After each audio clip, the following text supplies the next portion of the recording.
secretary, because he is such a wuss. Believe it. And I looked over and he was like this. But, so we as a family got to see Pet Cemetery together the first time. And I just, you know, the only thing I said to my son was, you know, don't get any ideas. So.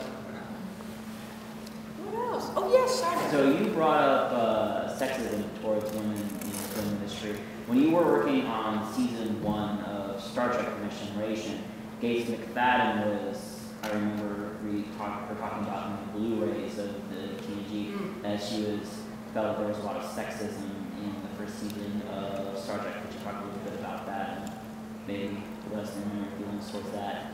Good segue, Simon. Really nice the way you did that. Yeah, okay. Wow. How much time do we have? Sexism in Star Trek. That could be a whole gamut. Well, okay. So, where do we begin? Well, obviously, you know, casting a female security officer is bold. You know,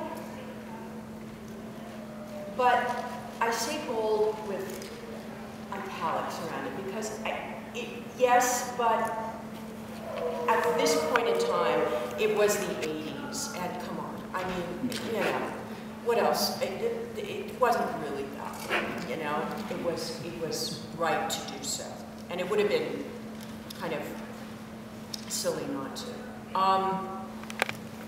What happened though once I got there was they were still wanting to basically, you know, put me in really skimpy outfits, and that's, you know, that's fine, nothing wrong with that. But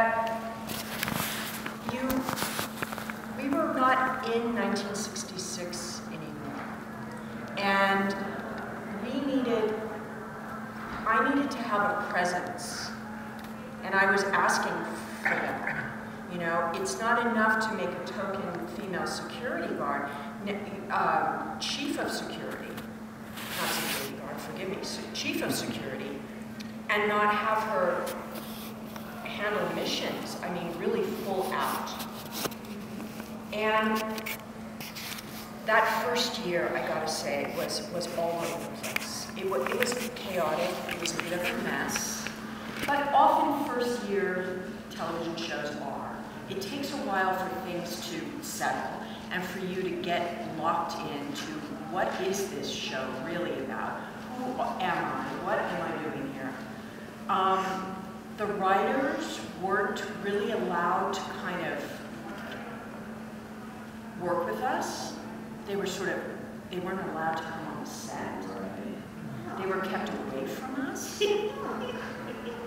So we were sort of wandering around, you know, trying to ask, what do you see, where's this going? You know, we had no map as to an overview as to what this was happening. And for me, increasingly, I was, you know, standing on that bridge and just standing there and just saying, aye, aye, Captain. And that's okay for like a show, but that's not okay for like a number of shows. And then you've got to get, finally it became very clear to me that there were not going to be multiple storylines going on, which I've done other multiple cast shows where there's, you know, 3 and 4 storylines going on. There's the, you know, there's always the main lead, but there's the supporting characters have some pretty dynamic, you know, storylines going on. So, you know, it was run by men, and some of the men had kind of some old stale concepts. Right. And that was, you know, that was clear that was going on. It seems interesting that they didn't allow the writers to, this touches our backstory I found fascinating when they, I think it was where No Man Had Gone Before, where she brought up, that's a really good backstory for a security guard. Oh. And, you know, why not go into it, and then there was like 20 episodes. Wait, they didn't go back into the backstory at all, and it was such a good platform. Here's a perfect example. My audition for Star Trek consisted of one of the best scenes ever written that was never shot.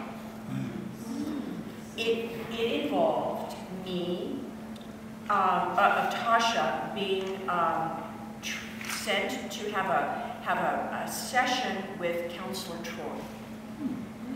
And it involved, first of all, the women, like for instance, Gates and I don't think ever shot a scene together.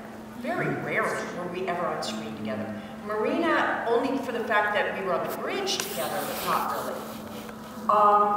So this involved a scene in which Tasha was sent to Troy, basically for therapy, because Tasha was having difficulty feeling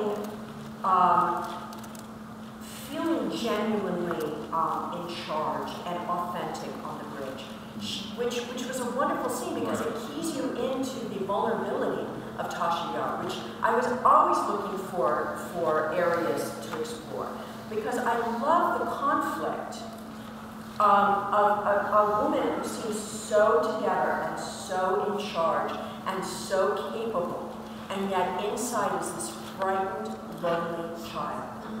So I was always looking for the counterbalance to that, because as an actor that's interesting, and as people that's interesting. That's who we are anyway. There's no one out there in the world walking around like, you know, I'm perfect, I'm infallible, I'm indestructible. You know, how boring is that? So I was always looking for these counter balances to that character. And here was the perfect example. Tasha's sent to Troy. Troy says, Tasha, what's going on with you? Tasha says, you know what, I'm not good enough. I'm not good enough to be on this to be on this bridge. This ship is so good. This crew is so good. I'm not really, they're gonna find out. Captain Picard is gonna find out that I don't really belong here. I'm not really this good. I'm not as good as someone else you could find. Troy is good. Hang on. Of course, that's ridiculous. Where is this coming from? And